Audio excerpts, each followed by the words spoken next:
So we got up and played before the bylaw officers got out of the coffee room. Yeah, we got lots of restrictions here. And it's not bad here. It's like my team can start on Monday. Oh, we can't do that. Yeah.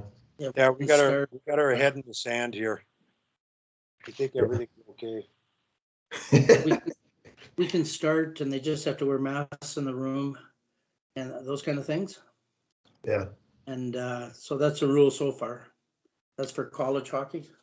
Yeah. Well, I read this morning about the furor over Novak Djokovic playing in the Australian Open and being allowed to play, and he's not allowed anymore. He wasn't allowed in the country apparently. So he's in lockdown now, like government lockdown. He apparently, I listened to it last night on Sportsnet. He apparently, he's not vaccinated, but he got a medical exemption to compete. But then his managers applied for the wrong visa. The visa he entered under does not allow for a medical exemption. Oh. So they're just saying, well, you screwed up, so we got to deport you, which I think looks good on him, actually. Beauty. Okay, guys, I'm sorry I took so long to get on, but I had to feed the pets and water the plants. I got down here late, so I'm doing all the domestic things now. So, hi, everybody. Good morning. I see Barry Midori's on. Morning, Wally. How did things go with your grandkids yesterday? Outstanding. I spent a ton of money. We finished off with ice cream at the slab place. Maureen told me this morning it was $21 for 2 cones. Oh, they must have been double deckers. Oh, God. Yeah. A new meaning for the term conehead. Big cone. Nasty. Well, Peter, I want to thank you for agreeing to come on. It was a carryover from last week in Jordan's question that he asked Ken Babby to reflect on his past coaching and past experiences over many years. And it caught Ken a bit off guard. And I know Jordan talked to you and I've talked to you, and I don't know that you need to introduce yourself to anybody in this group. You've been on before with all of them. So I'm just going to let you tell your story, and we'll have questions intermittently that will prod our curiosity and everybody else's. So go ahead, Peter. Well, thanks, Wally. Appreciate the invite to talk a little bit about my journey. I actually enjoy talking about it because it's what I consider to be a good journey, certainly. So I'll just talk a little bit about kind of how I got started and the direction that the team took over the years, and hopefully it'll stimulate some questions that you might have, or actually stimulate some conversation and discussion that we can have. I think that's the beauty of this group, is that you never know what direction it's going to take, and I think that that's a good thing. So I think I'm going to talk a little bit about, and I think that there's how you learn to coach and what you learn about coaching. And, obviously there's a combination of them both, but, I'll talk a little bit about how I learned to coach. And as with all of you, a lot of that has to do with experience and education. And experience, when I think about my experience, it's as an athlete myself, and as a parent, as a teacher. I think all of those experiences blend into what formulated how I learned to coach. And as an athlete, I was, and that's a long time ago, admittedly, but I was a multi-sport athlete. Back in the day, you did everything. It wasn't just about hockey 365. So I played a ton of sports. Sort of 3 main sports, if you will, were hockey, football, and swimming, which seems like a sort of an odd combination, I know. But And I learned from all of those sports, and I learned from all of those coaches that I had. And in football, football was interesting because in football I learned a lot about organization and structure, planning and preparation. Had really good football coaches. They were real well, and this is a long time ago, and they were real well organized. They were probably out ahead of the curve. Our head coach was a former CFL player. Played in the NCAA as well, so learned a lot there. Swimming, my swimming career, I was a summer swimmer, and then I took up swimming full time actually after which is a bit odd, after my hockey career was over. And in swimming, again, learned some different things, learned about training. That was really where I started to figure out some stuff about physiology, biomechanics, psychology, all that sort of stuff. Swimming was very scientifically based, even back then. And then there was my hockey career. Now, hockey was always my first love. It's probably the sport that I did the best. But I never had great coaching in hockey.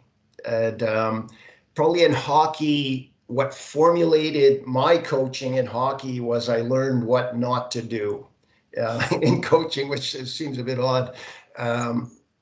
But really, that's what it was all about. Hockey in the 70s, and there's lots of people on this call who can relate to that. Hockey in the 70s was way different than the way hockey is now. It wasn't particularly scientifically based. It wasn't particularly structured. Practices were more throw the puck out and play. There was a lot of fighting. I eventually got fed up in junior hockey with, I got tired of hitting guys in their fists with my face, and that wore kind of thin after a period of time. And that's why I migrated to swimming. There was less fighting in swimming, and I actually was hoping to qualify I was a good swimmer. I was hoping to qualify for the Olympics in 1976. I didn't make it, but it was a good journey, certainly. And when I went to McGill as a student, I actually I could have played hockey or swam. I ended up swimming, which I enjoyed. I enjoyed that part of it. So anyway, that being said, I learned a lot as an athlete that sort of dictated how I learned to coach, if you will. And then there was my education part of it. Went to McGill, did a bachelor degree in physical education, and really, really enjoyed that. I wasn't a very good student up until then, but in phys ed, I really got an awful lot out of it. Learned how to teach, learned how to coach.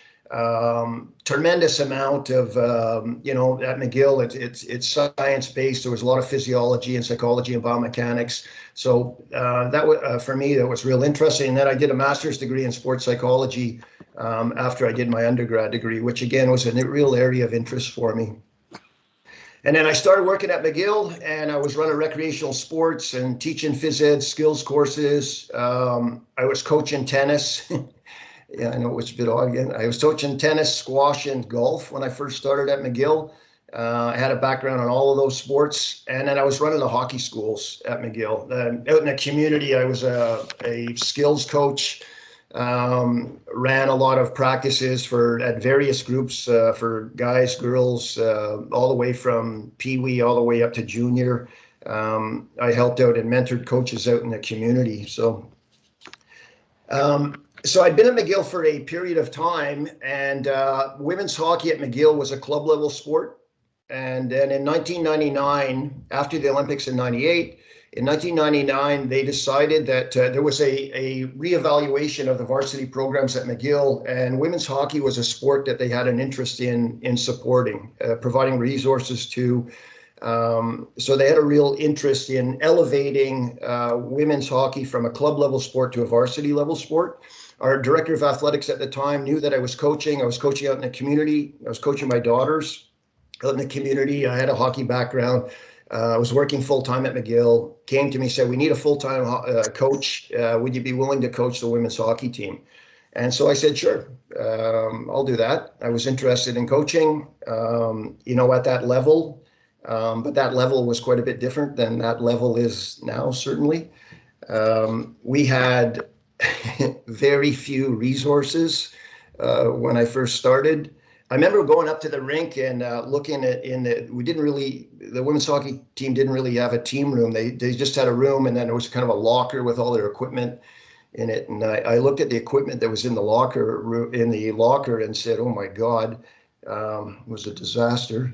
And I was running intramural hockey at the time, and we used to lend out hockey equipment. So what I did is I went across the rink, and I just purchased intramural hockey equipment. So I went across the rink and took all the intramural hockey equipment that I purchased and put it in the girls' locker room, and took all the girls' stuff and put it in the intramural room, so that we at least had some good equipment. I think the statute of limitations is up on that now. So, and matter of fact, I'm retired, so they can't fire me anyway. But we didn't have a whole lot, and we didn't even have practice jerseys. The girls would have, their own different colored jerseys on, and we didn't have a lot of skill. Really, when I look back that first year, we kind of had 7 players, 7 skaters who could kind of play the game, and then we had a whole bunch of others who couldn't really play the game. But we had a pretty good goaltender, and Kim was our goaltender. Kim St. Pierre was our goaltender, and that made up for for a lot of things, including the poor coaching, I guess. My approach that year was all about skill development, really, because that's what I had done. That's what my background was. Spent a lot of time developing skills. And in actual fact, that year we lost in the finals at the CIS championship to Alberta that year, which was amazing that we got there. And Kim was a big part of that, obviously. We lost 1-0 to Alberta in a pretty competitive game. We could defend really well. We couldn't score, but we could defend really well. And obviously Kim was a big part of that. But I did want to mention when I was coaching out in the community, again, talk a little bit about experience. I gained so much experience over the 5 or 6 years that I coached in the community. I coached a team that was a U20 team. And when I say U20, it wasn't made up of 19 and 20-year-olds or 18 and 19-year-olds. It was made up of players who were from 12 to 19 years of age. So you talk about a challenge back then. They were mostly former ringette players. I mean, this is 35 years ago when women's hockey was just kind of coming to the forefront, if you will. But it was great. I learned so much coaching that group, and the diversity that I had within that group was really a lot of fun. It was a challenge, but it was great. And so when I got to McGill, or when I started coaching at McGill, the skill development part of it came really easy. The teaching part of it came really easy. The tech-tac part took a little bit longer, and I needed to do some catch-up there, which I knew and was a focus of my own development. Certainly. But what I found when I started coaching the Martlets was that there needed to be a change in culture. What we had was a group of really good people, but it was still a club level. They were partiers. I remember Wednesday nights was ladies' night at ladies' night at Cheers. They'd all go for that, and the next day practice would be a little rough. It's kind of funny now. I have to encourage the girls to go out in my towards the end of my career. I had to encourage them to go out. For them, we play now we play like on a Friday night and have nothing on Saturday, Sunday, and remind the girls, okay, girls, it'd be a good time to go out and, have some fun, go out in the town. And on Monday, I'd ask them what they did, and they say, yeah, we had a potluck, and then we all went to the library. Times have really changed. But anyway, so back then we obviously needed a little bit of a shift in culture and to figure out. I had a pretty good idea of what I wanted, because when I started coaching with the Martlets, I was, I was 40-ish. I was a parent. I had coached a lot. I taught.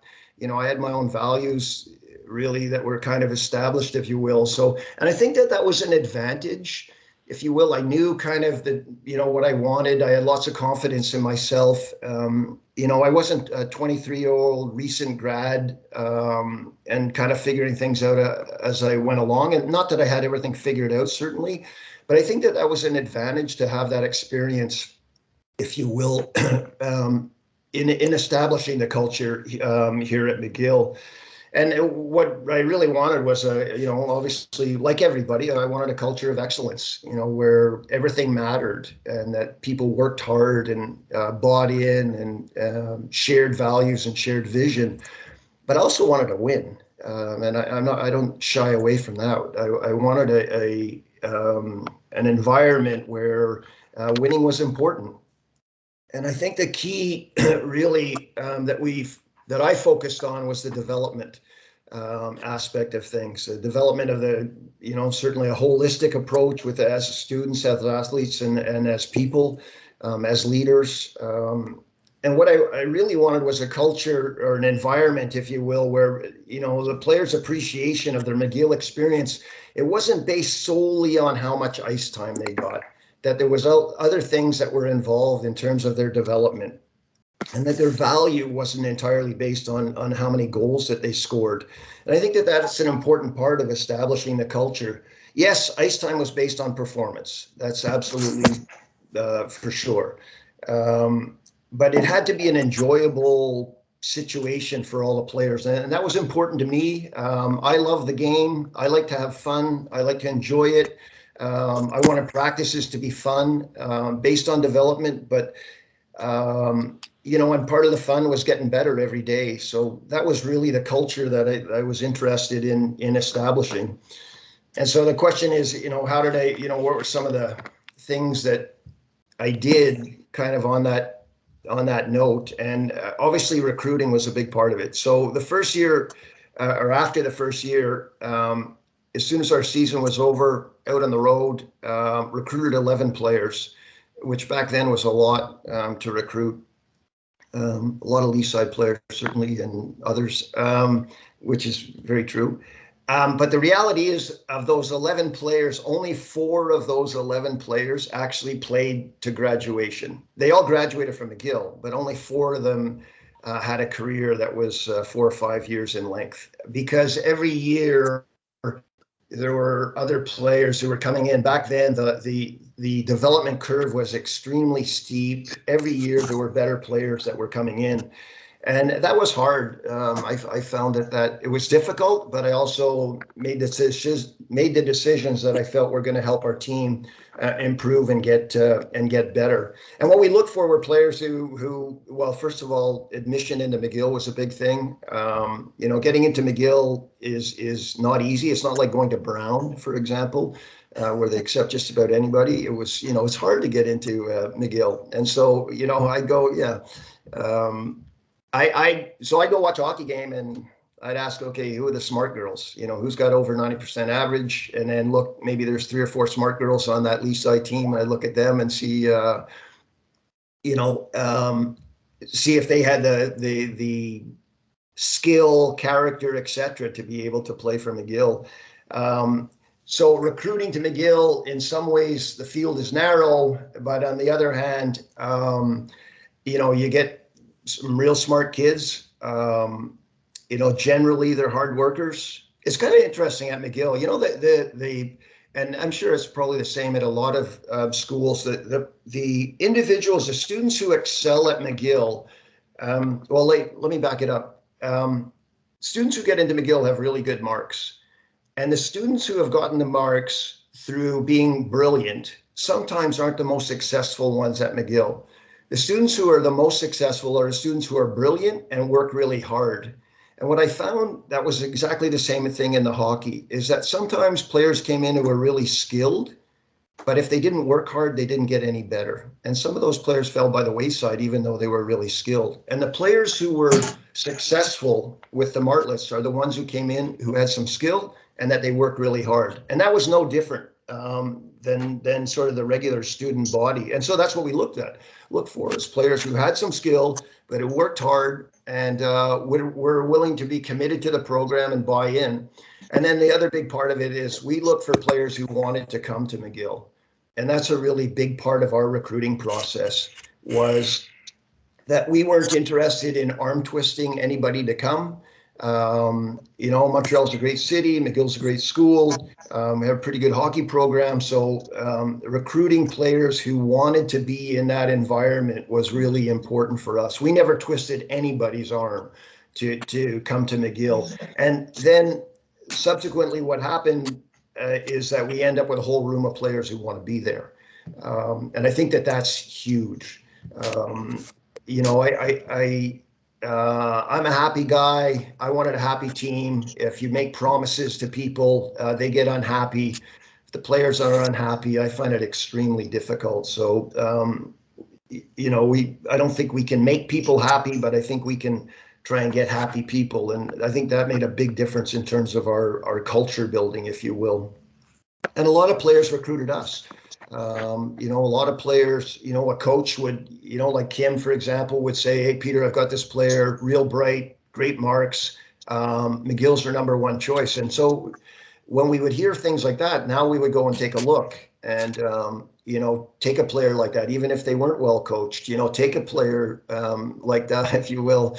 And they would fit in, those types of players, the players who wanted to be here. So anyway, another thing that we did is, or that I did was on our team, as I said, a lot of the recruited players were better than the veterans.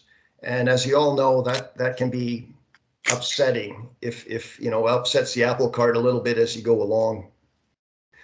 So we had to kind of figure out how to get through that. And one of the things that we, and also when I started at McGill, you know, with that kind of party group, if you will, there was initiation that would happen with the team, you know, and it was fairly mild. It wasn't anything. And don't forget, this was a long time ago. It was well before the anti-hazing stuff came about. I mean, I went through initiation when I was a varsity athlete, and it was kind of fun actually, but you know, times change.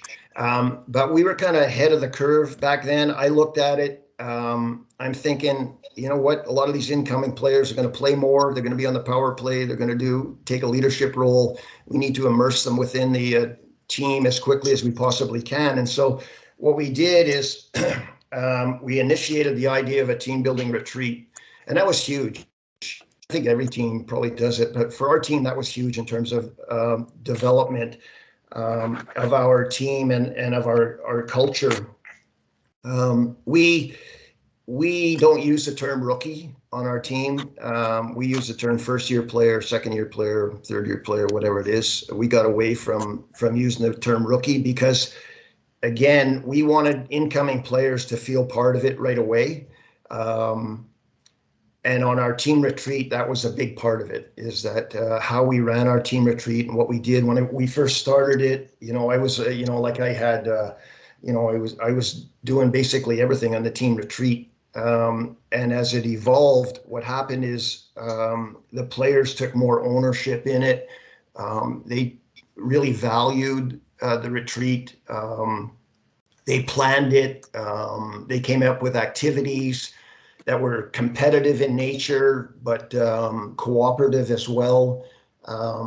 That the first-year players had an opportunity to be immersed within the team and learn the values of the team, not just from me, but from their teammates. And I think in terms of development, that's huge. We used to, you know, one of the things we used to do was the first years would put on a little bit of a skit for the team, like an entertainment. And then eventually we had to get away from that because it was felt that we were, not by us, but you know, you weren't allowed to isolate first-year players. So now everybody would put on a skit, and it would be hilarious. And the reason we did it with the first-year players putting on a little bit of entertainment, it was to get the chance for the first-year players to know each other, if you will. But now we got around that and do some other things. And the players are unbelievably creative. Honestly, I would just sit back and watch what was going on. There was lots of debriefs of the activities and learning. The leadership on the team would talk a little bit about some of the guidelines on the team. You know, we didn't have rules; we had guidelines, and some of the things that, you know, that I didn't even know about. You know, when I first started, they sort of implemented this rule that, okay, 24 hours, you know, no going out or drinking or anything like that 24 hours before a game. I'm going, okay, that's fine. You know, that works. And then all of a sudden it evolved, and had nothing to do with me. All of a sudden it evolved into 48 hours before the game. I'm sitting there and I'm watching them, and they came up with these guidelines that they wanted to have to make sure that the team was competitive and did well and was successful. And I thought that was great. They, so anyway, that team building retreat was huge in terms of our development of our culture. And then we would revisit it, often through the year, of having activities, either before practices or after practices or whatever it was. And a lot of these were generated by the players themselves, who, as I said, took ownership in it. Other part of the culture development was the leadership development of the team. I thought there was a strong need to develop our leadership, and to develop our leadership not from the top down, but from the bottom up. So that the leadership development that we tried to go through was about developing the younger players on the team, not only the veteran players, but the younger players on the team as well. We involved them a great deal with decision making, with leadership meetings that we would have. We would have a captain's meeting. We called it a leadership meeting. We'd have a captain's meeting that involved not only the captains, but 2 or 3 younger players as well, and make sure that all the younger players got an opportunity to be exposed to that kind of experience, if you will. And subsequently, what happened is that we had leadership that we developed as with young players, and as they went through their career, that carried along, if you will. We didn't get to players who were in their 4th or 5th year and all of a sudden say, okay, now you're a leader on the team. What is it that you do? So that continual leadership development was real important. The values on the team were driven by me to start off with, but certainly the values on the team were perpetuated. And I think, again, when it comes to developing culture, what happens in the room when you're not there as the coach, I think, is the most important thing. And I think that we got to the stage where certainly we were all singing the same song. We were all teammates. Even though the coaches weren't players, we're all teammates, and we all wanted to be good role models to each other.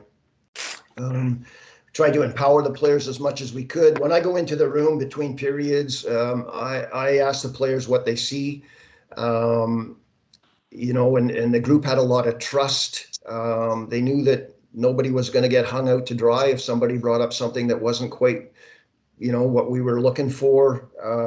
But the players felt very comfortable to talk. I would say, Wally asked that question. It was a couple of years, certainly. Well, the whole thing was a developmental process, certainly. And I would say the first 5 years were a lot of building and development as we went along. But empowering the players, I think, was huge. And I mean, it was little things. When we first started, like any CIS program back 30 years ago or 25 years ago when we started, there was the coach, and the coach did everything. I mean, I was sharpening skates and putting out the jerseys before games and all that sort of stuff. And so I implemented that the players would kind of take care of the room. So they would do the vacuuming. So they had a schedule. They'd vacuum the room. After we won a couple of national championships, we'd have first year players come in and say, we're national champions and we vacuum our own room.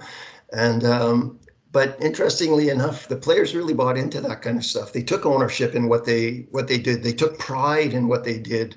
They weren't pampered or babied. And eventually the players they'd make up a vacuuming schedule. I mean, we had some players who would come in and ask, what's a vacuum? But they figured it out, and some of those lease side players. But they figured it out as they went along. And again, I think it's little things, but and I mentioned this before about the players. They'd come into the office and before and after practices or games and say hi, coach, and I'd get a chance to ask them how school was going and that kind of stuff. And really, I think leadership development is all about building relationships. And I used to keep notes on players. I'd have a book and I'd keep notes, and like I'd know what their sister and brother's names and their parents is, and what high school they went to, what their dog's name, all that sort of stuff. One, because I was interested, and two, I could ask them about how things were going back at home, and So I think developing that bond, if you will, that relationship. I mean, I was always I was never the player's friend, but I was always friendly with the players, certainly, and they always felt comfortable with coming in and sitting down and talking. And I think that was again an important part of building our culture and building our leadership. I remember early in my career, a player told me. Said, that one of her teammates had said to her, Peter seems to really like me, but he doesn't play me. And I think that was sort of indicative of kind of, what I tried to establish. I liked all the players, and I wanted to be, I wanted to build a relationship with all of them, but it didn't mean that they were all going to play. And that goes back to kind of the idea of wanting them to have a really good experience, regardless of ice time. And it worked in some cases. In some cases, as you know, ice time is important for hockey players. So there were certainly some challenges there as we went along. And I learned a lot from the players. Again, when I first started, I was like a kind of an older brother, maybe a little bit, quite an older brother. And then I evolved into sort of a father figure. And at the end of my career, I was a grandfather figure. But that was okay. I tried to keep up with the players. I tried to keep up in the sense, and not on the ice, but keep up with the players in the sense that, in terms of what they, what the evolution or generational evolution was with the players. I think that was important. I tried to make changes and learn as I went along. I mean, my parenting was a big part of that as well. I mean, I was parent to girls and, who went through athletic careers and academic careers and all that. So I had a little bit of insight and empathy, if you will, for those situations, certainly.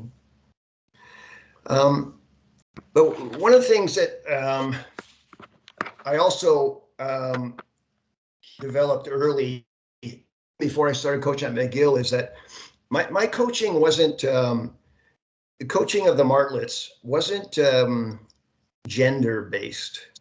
So I never really, so my coaching was based on developing an environment, a culture, if you will, that didn't really have anything to do with gender. And what I mean by that is,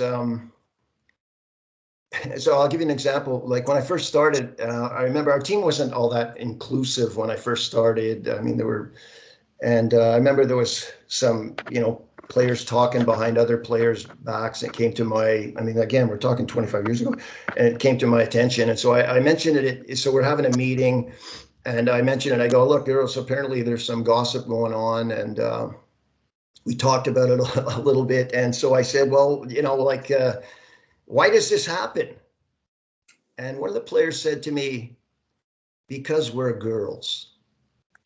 And I thought to myself, well, really, what has that got to do with it? I mean, if you want to establish an environment where excellence, success, development, strong values, all those things. And I'm not sure that an environment is necessarily genetically oriented. So,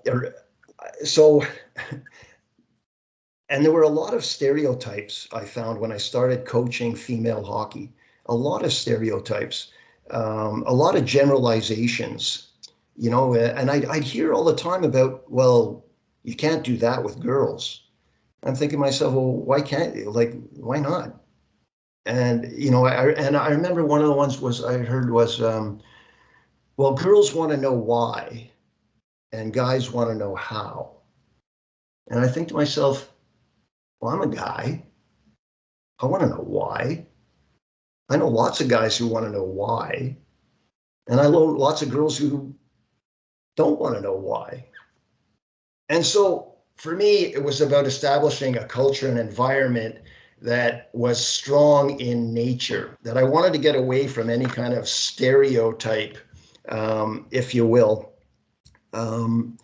Because for me, stereotypes and generalizations are limiting.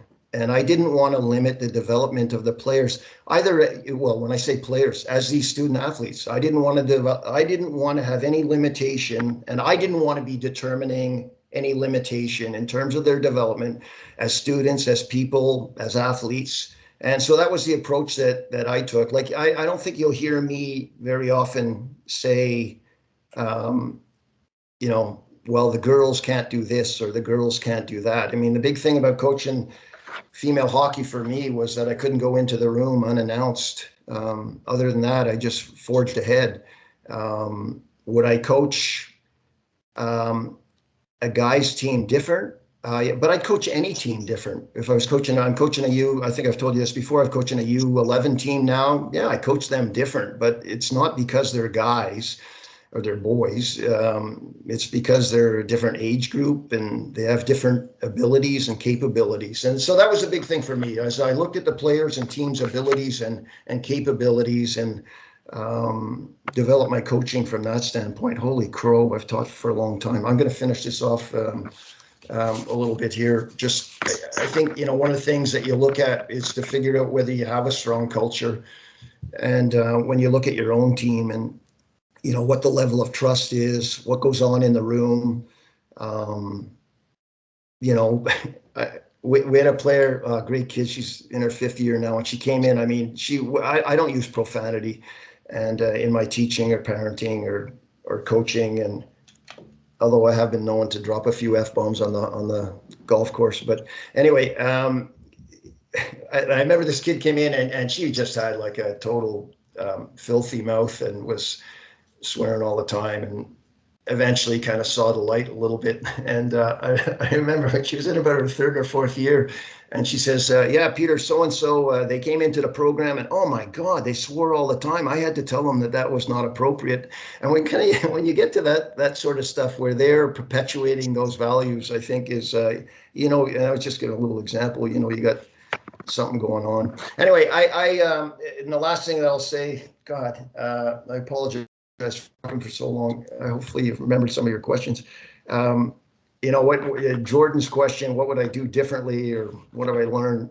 Number one thing for me, when I look back at my career, would be family time. I didn't, I put hockey and coaching way ahead of my family. And that's, I'm honest with that. Later in my career, thanks, Sammy. Later in my career, I tried to get a little bit better at that. I had a real supportive family. I was lucky when I kind of got into the heavy duty coaching, if you will. My daughters were young teenagers. I think that was helpful. They were excited that I was going to be coaching at this level. I think my wife has seen pretty much all of our home games and a lot of our away games. I like to think that she comes to watch me coach, but in fact, she actually likes to watch the team play. But there were times where after games, we'd go out for dinner and, she'd be talking or telling me something. And I would think to myself, oh God, I hope she doesn't ask me what she just said, because I'd be so far off. And I regret that. I really do. I'm not that was another area that I could have gotten better at early in my career was listening skills. I think, we all want to work hard at that. I'm a guy who finishes other people's sentences. That was an area I wanted to get better at. So my listening skills weren't great to start off with. If I have any regrets, I'll tell you right off the hop, regrets in terms of, how things went, I don't have a lot. The regrets that I have are about losing games. I regret, we were, I think we've been in that national championship 11 times, 11 or 10 or 11 times, I don't even know. And we lost, we won 4, so we lost a bunch. And some of them we lost at, geez, I wish we could have, I got some regrets there. And then I lost a few players along the way, unfortunately. Not very many. Lost a few. That would be a bit of a regret too. I haven't talked at all about my experience with Hockey Canada, but one regret I have was that 2008, I was head coach of the team in 2008 at the World Championships in Harbin, China. That was a tough go. We lost 3-2 to the Americans in the final there. That was a tough loss.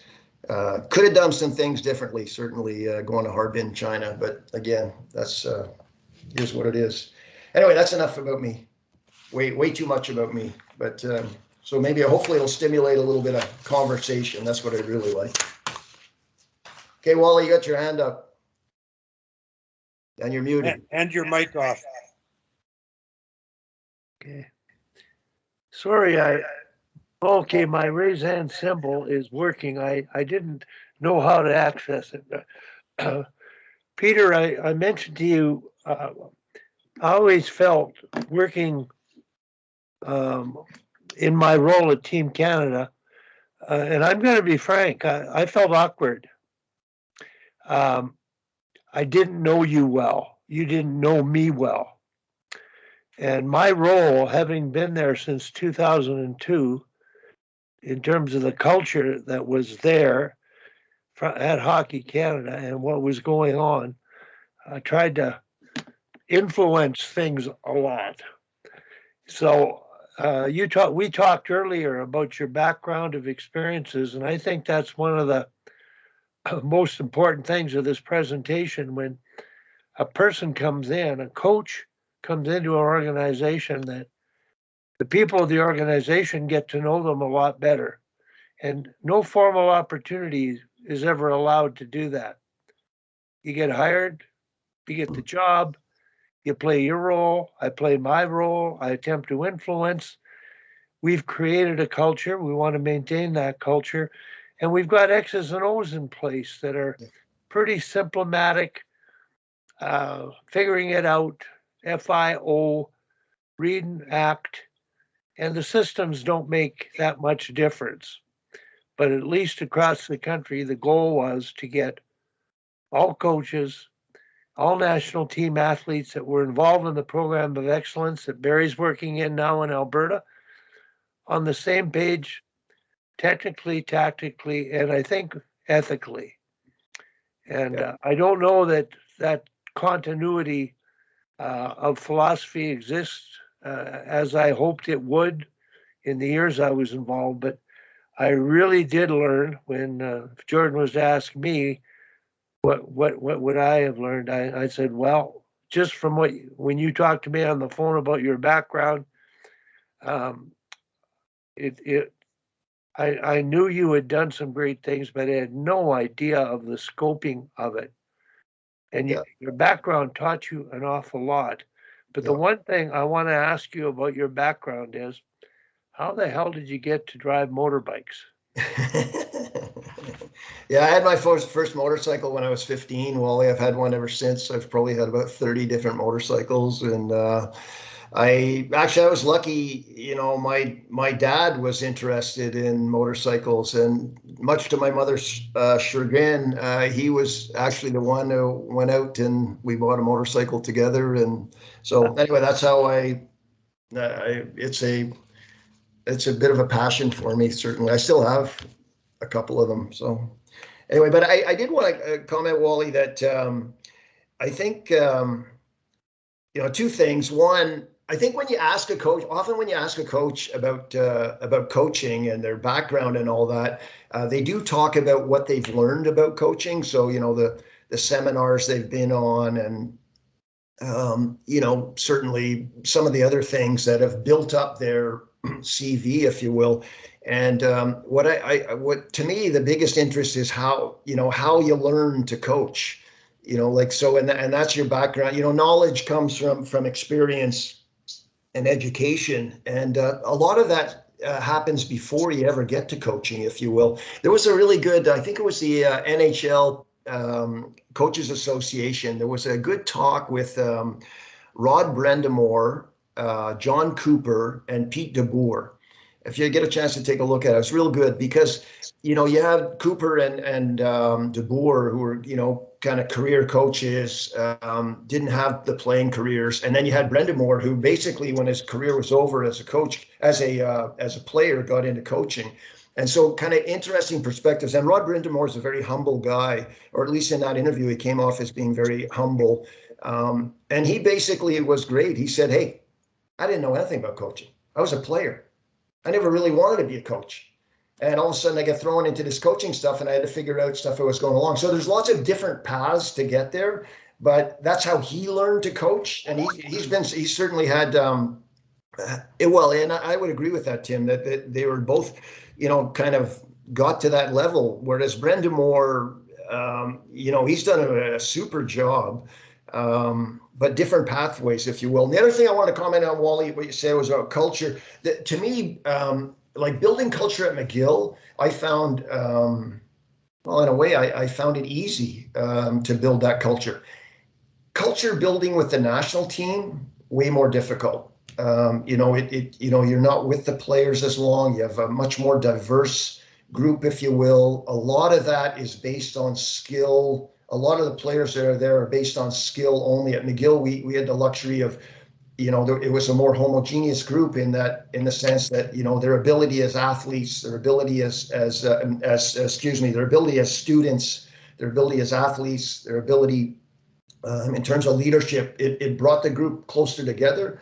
Whereas the group at the national level is more diverse, if you will, and the more diverse a group that you have, the more challenges there are in terms of building culture, I think, anyway. I understand, Sammy, I'm sure you could comment on that. There's a culture there. It's changes in that culture are a little bit harder to make, I would say. What would you say on that, Sammy?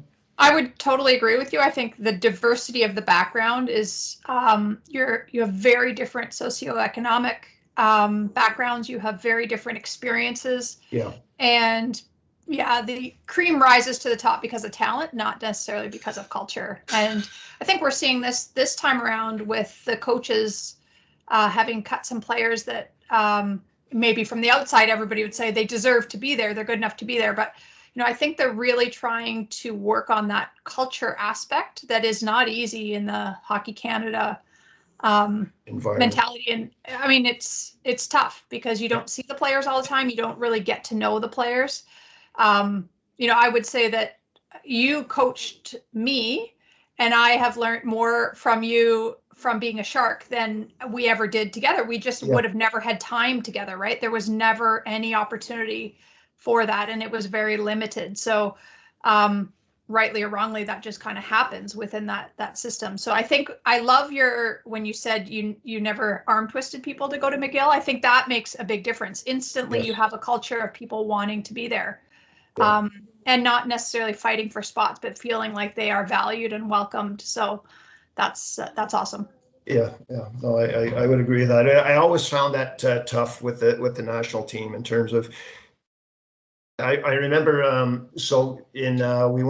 was, as I said, head coach in 2008. So 2007, we went to the Four Nations, Sweden, and I was, before we went there, I was looking at players and kind of figuring out what to do. And I remember going to see an NCAA game, and watching a player, a young, who was, we were going to choose to be on that Four Nations.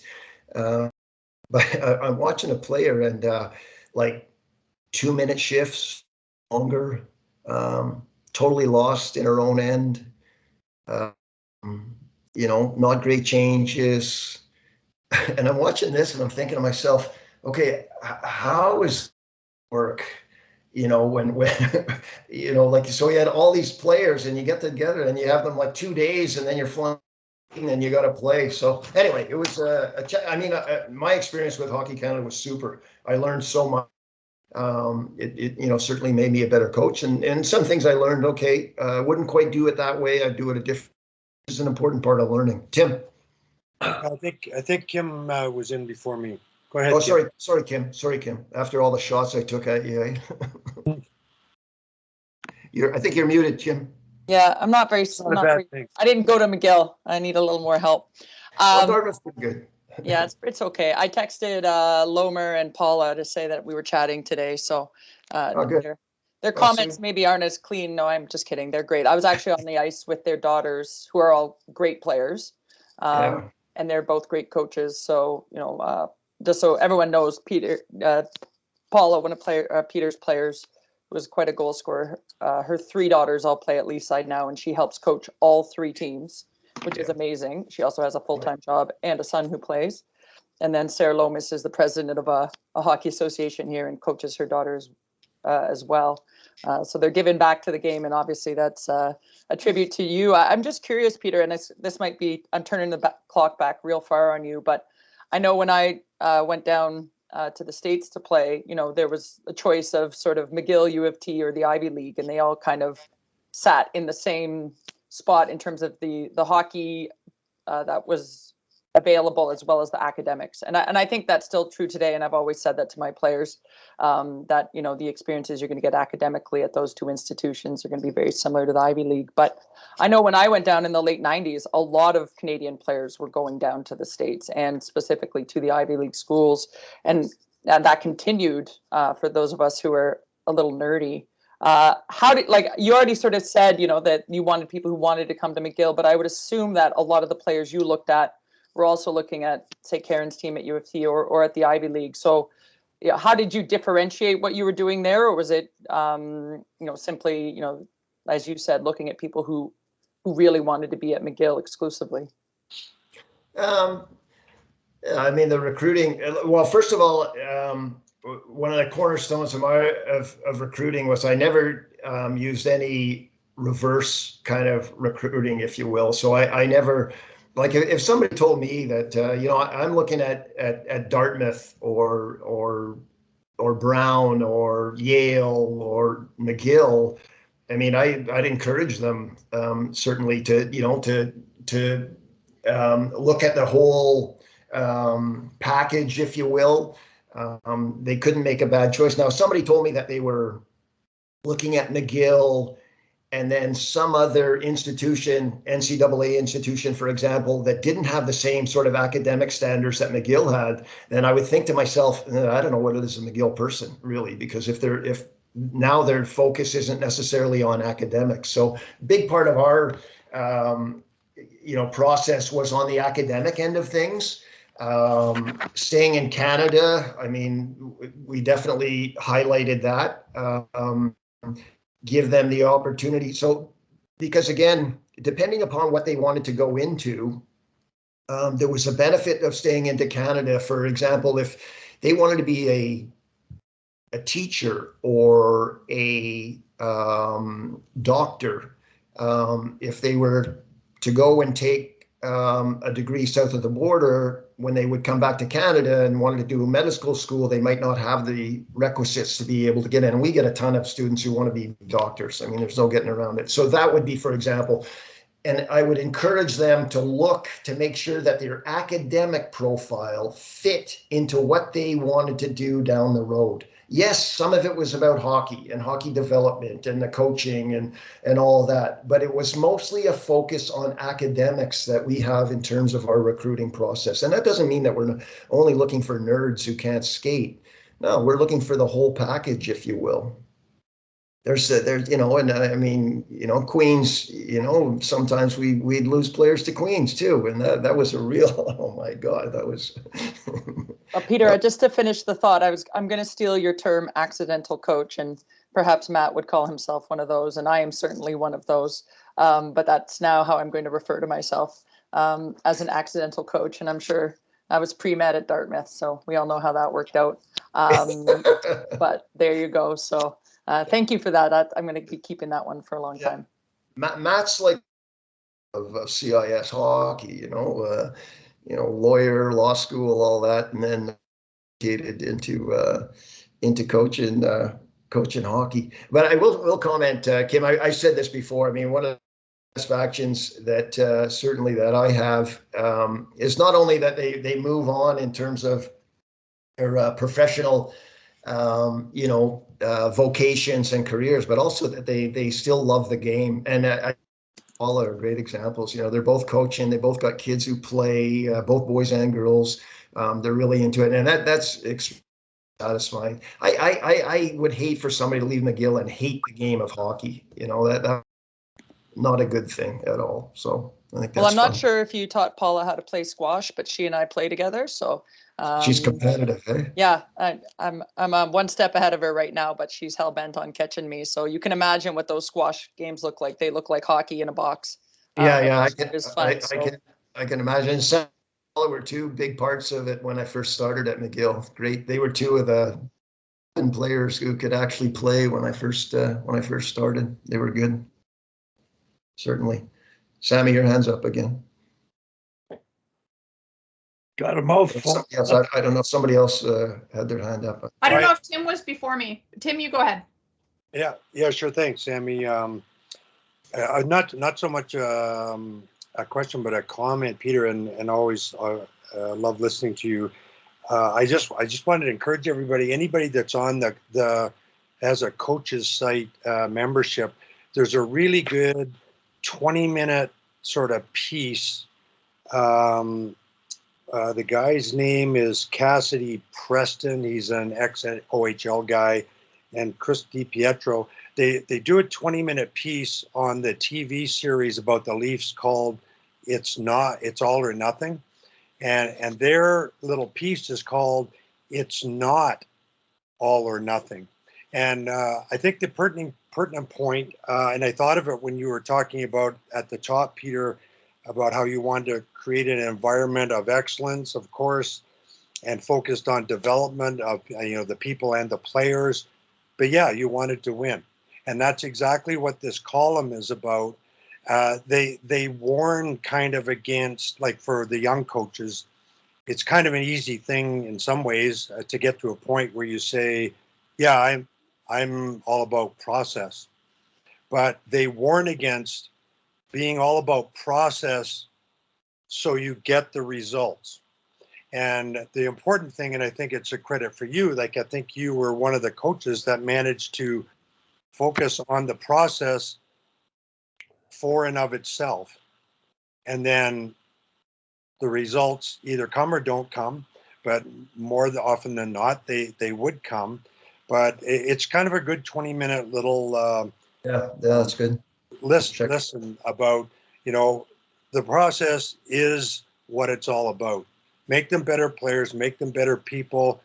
As we all know, you can't control the outcomes anyway. So we go back to Wally's, hey, you win or you learn. And that's what it's all about. So any of the coaches out there that have the coaches site, you might want to seek that out. It's just kind of an interesting little 20-minute listen.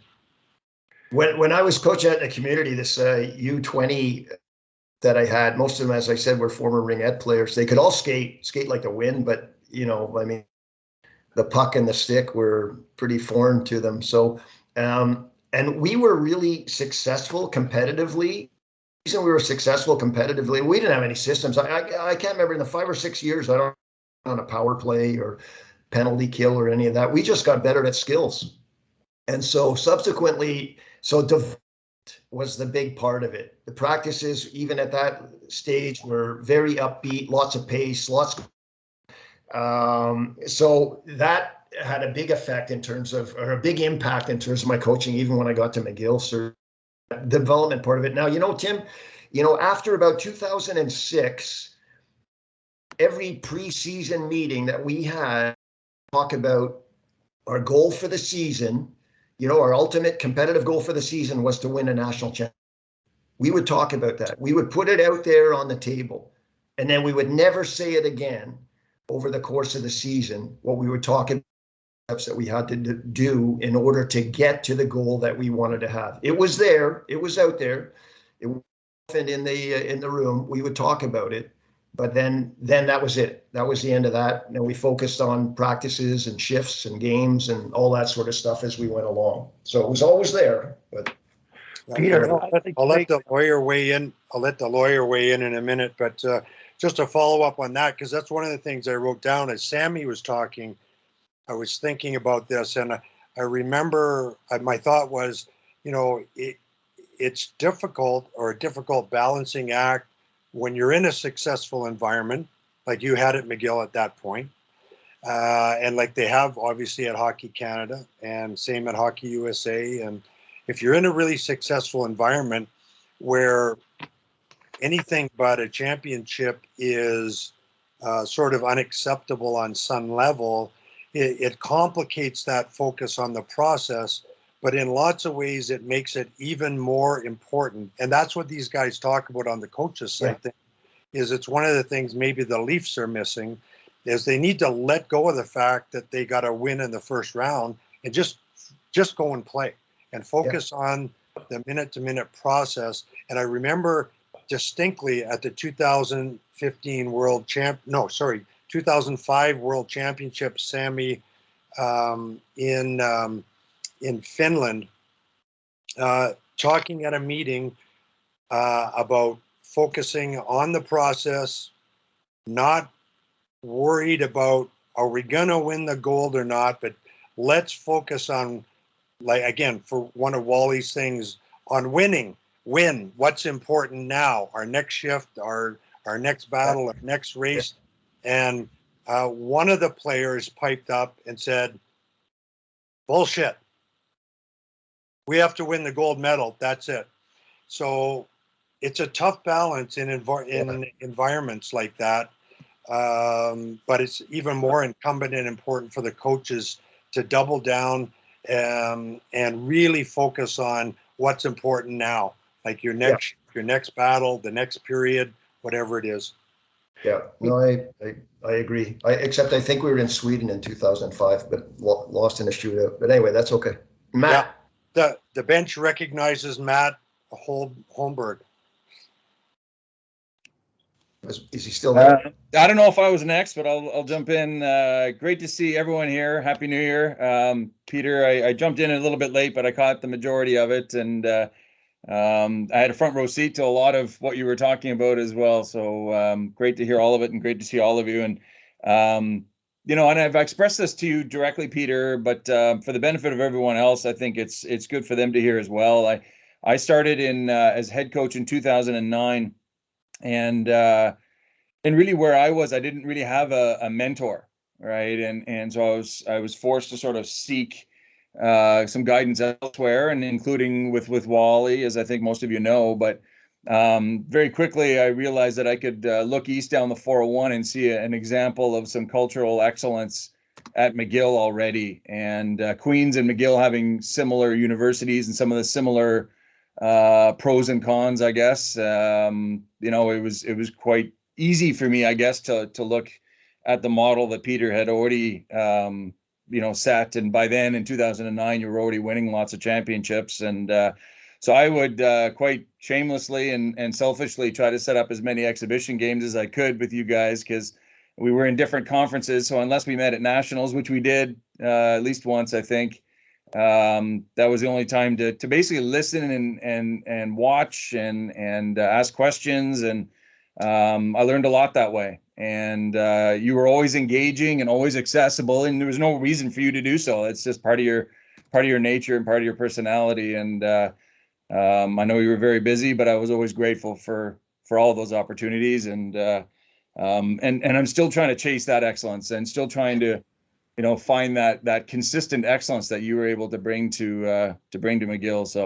So thank you for all of that, Peter. Thanks for those kind words, Matt. I mean, I always enjoyed certainly our games and our discussions even more so. Really enjoyed it.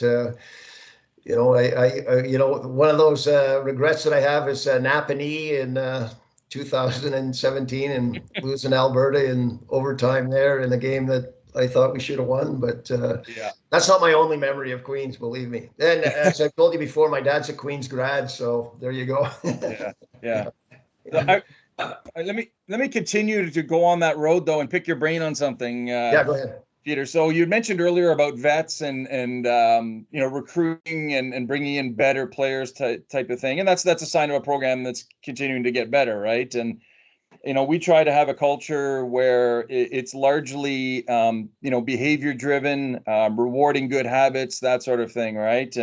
But performance and player development obviously are a big part of, the team success as well. And so, have you had situations where you've had to go to a fourth or fifth year vet who has done everything right from a behavior, from an attitude, from a habits perspective, but their development has just not got to the point where you would hope they would be, I suppose, through no fault of their own or yours even. And that there's players coming in that whose performance or development require them to take that spot. And have you ever been in that spot and had to actually release those players, and what did you do? Yeah, yes, it's happened, but I think that I think I failed if I get to a point where I have to have that conversation with a veteran, if you will, during a season or coming up to the playoffs or where it is. I will have failed if I'm having that conversation at that time. I think it's foresight that you have to really develop. And so the previous year, maybe towards the end of the previous year, is where you really have to plant the seed and make decisions. So the decision would be, you know what, I don't think this player is going to fit. And I have cut certainly fourth-year players or talk them into perhaps retiring and move on. Or have a conversation to say over the course of the summer what it is that they need to do to be able to get better, and maybe advise them that their role on the team the following year could diminish, but they still need to be a contributor. And how can they contribute to the success of the team, even though their role on the ice may diminish over the course of the season? Tough conversations for sure. But I think I would much rather cut a veteran at the end of their third or fourth year than have that be an issue halfway through their fifth year, their fourth or fifth year, if you will. Some real tough decisions in terms of making that happen. And I've again, sort of the song that I sing with them, a couple of things is, no, we didn't have any bad players. I mean, after our first couple of years, we didn't have any bad players on the team. They were all good. They could all play. But the reality is there's a hierarchy of ability and performance on the team. And so if a player wasn't playing, it wasn't because they weren't good. It was just that there were other players who played ahead of them, who accomplished on the ice some things that maybe that player, that they were better at, the player who wasn't playing. And so again, if you have that that philosophy, if you will, if you have that mojo on the team that the players know and understand, they're not bad players, but players play better. They're, like virtually everybody on our team could play on the power play. Everybody could, but there are some players who are better at it.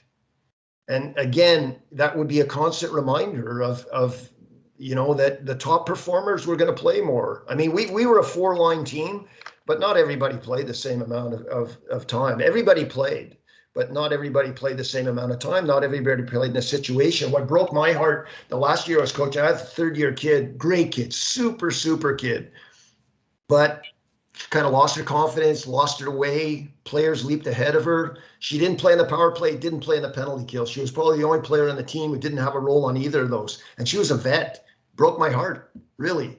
But what we worked on real hard is getting her to a spot where she was going to compete again for those situations on the team.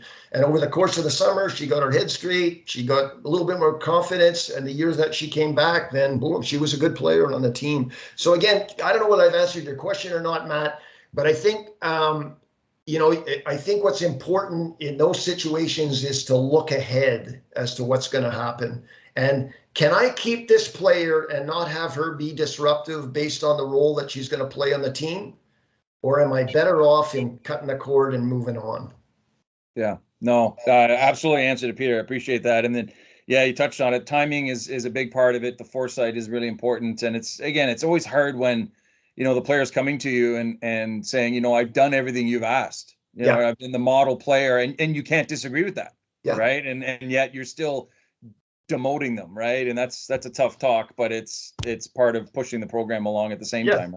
And again, highlighting the fact that they're not bad people, they're not bad players, but there are others who are ahead of them, and that's the reality. And I think once you get away from that and you get to that entitlement kind of thing where, I'm playing all my fourth and fifth players because they're in their fourth and fifth year, then you're really in trouble. I mean, if you hold the line and you play players based on their ability to perform, then I think that you're in a better spot, to be honest with you. Yeah. And totally transparent in terms of what it is that you're doing with it too makes a big difference. Yeah, for sure. Hey, Tim, who was next, Tim? I think Sammy, I skipped over when the bench recognized Matt. So Sam. That's okay. I know that Wally had some It's not comments. okay, Sammy. It's not And okay. then Wally, I think, but either or. It's okay. Why don't Wally? I know that you have been wanting to talk for a while. So Wally, go ahead, and then I can ask my question. Wally, You're on mute. you're on mute. Still on mute. There we go. Peter and Matt, Jordan wanted this to be created in terms of what do we learn now, and I'm listening to both of you talk, and I go back to 2002, Sammy. Like I wouldn't coach a team that had anybody not play on either or the power play or penalty kill. They got to be capable of feeling valued. And that's what I agreed to with take the job at Hockey Canada. And I told Melody and Danielle, you bring in club team, you bring in the best club team players. They all play power play and penalty kill. Probably all power play and not penalty kill. Yeah, probably. And that's the point. Now you get them on the national team.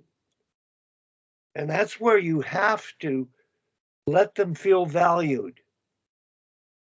And we agreed 10 penalty killers, 10 power plays halfway through the season, the year of centralization. We morphed into earning the roles they earned. Now, I don't know how to master that formula with a club team, but that's a dilemma that the Leafs have, the Oilers have, and the Flames are struggling with. Do your players, every member of your team, feel valued, or are you outcome oriented and shortening that bench, deterring their belief in themselves to perform at their best? That's the line of the art of coaching, is making everybody feel valued versus your decision and timing of how much you're going to use. And Peter, I watch you all the time back in that era when I was working in Hockey Canada. And I've watched all coaches and how they manage the bench. And when you have superstars like Daou, and I look for that, and I watch Team Canada recently, and when I see double shifting of power play people on the penalty kill at a tryout camp, central with two teams there, one's the U22 team and the other's the senior team, and both teams are shortening the bench.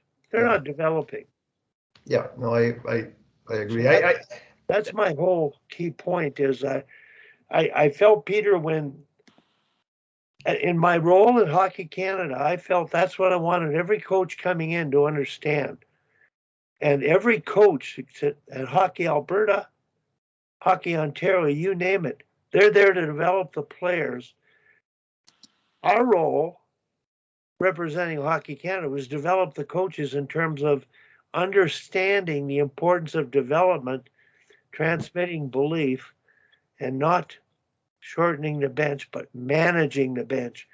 And I think the art of it gets down to earning ice time, taking it away behaviorally in terms of unacceptable things that go on, but trusting in them to do the role, but they have to have a role.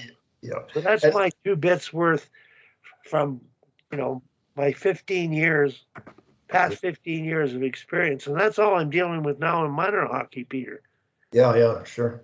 Yeah. They're shortening the bench. That's what they're doing. And yeah, they're trying to win the game. And we all are. And Tim right now with Team Denmark, the transmission of belief, identifying and creating roles. Well, he's not the head coach, but I'm sure the philosophy of transmitting belief is critical. And I wanted to get my 2 bits in. Sammy, go ahead. Just if I could, Sammy, again, I'm going to interrupt you. I apologize before you get started, but I think, again, part of that, Wally, is on our team.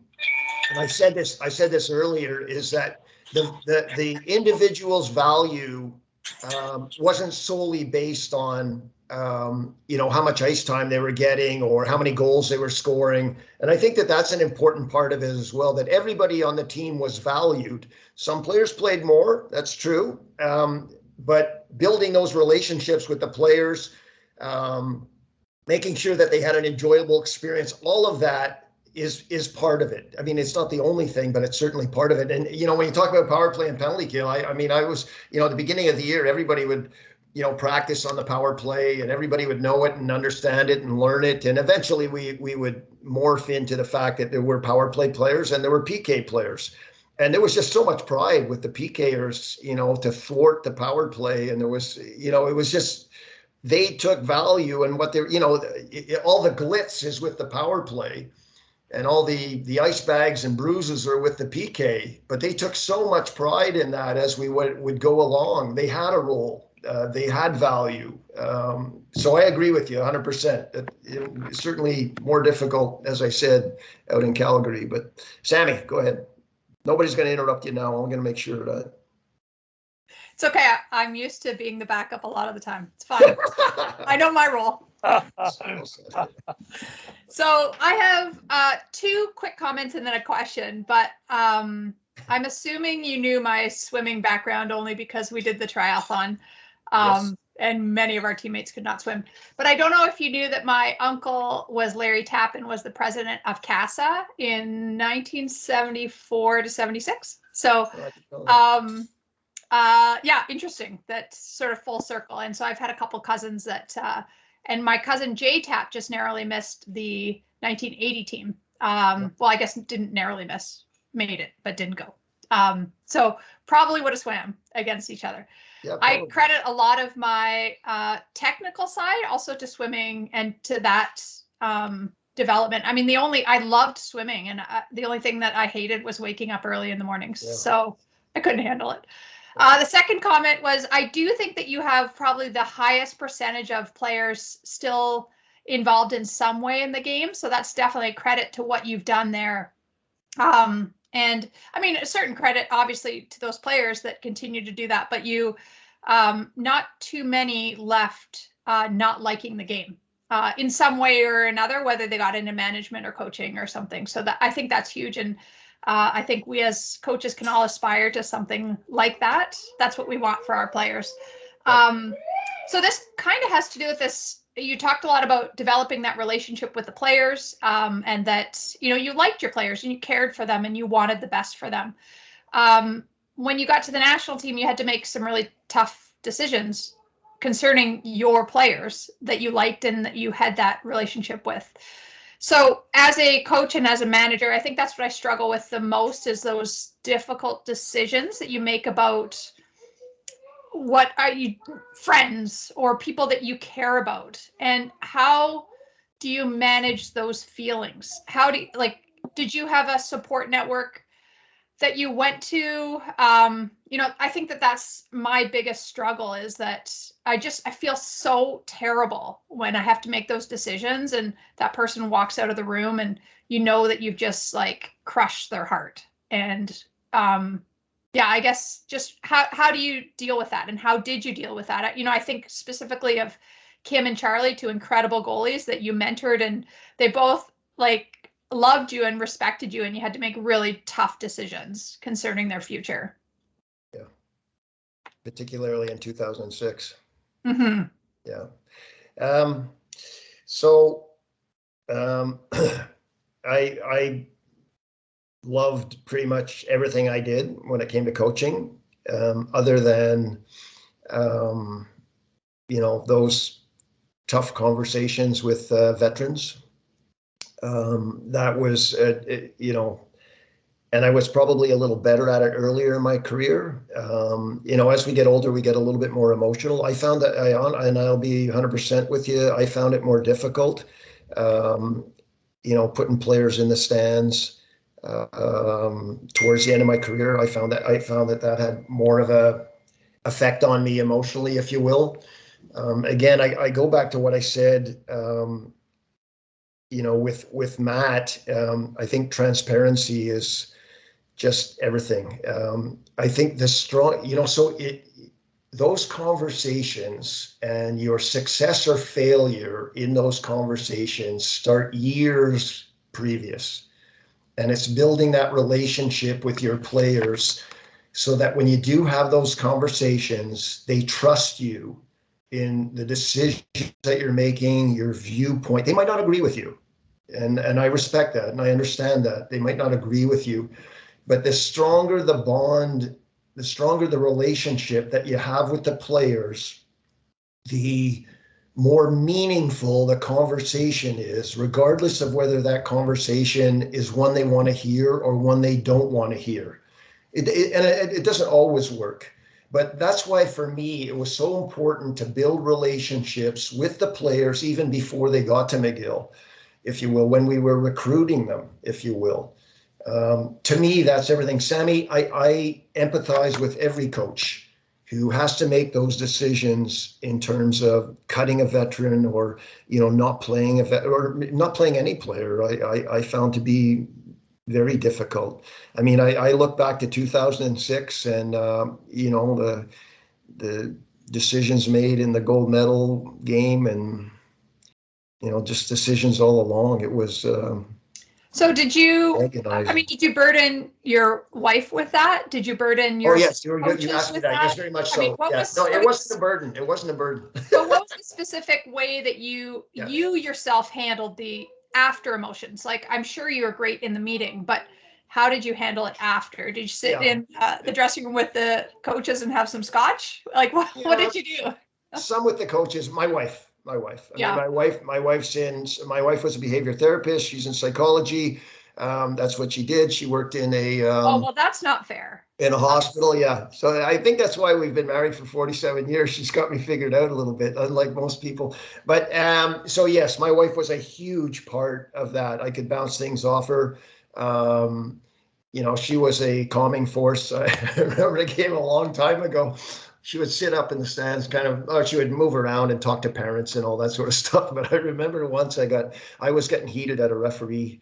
I tried to avoid that, but just this one time I got heated. And so at the end of the second period, we're leaving to go back through the tunnel to get to the room. And I remember she ever did this. She leaned over the glass at the top of the bench and she said, "Peter, calm down."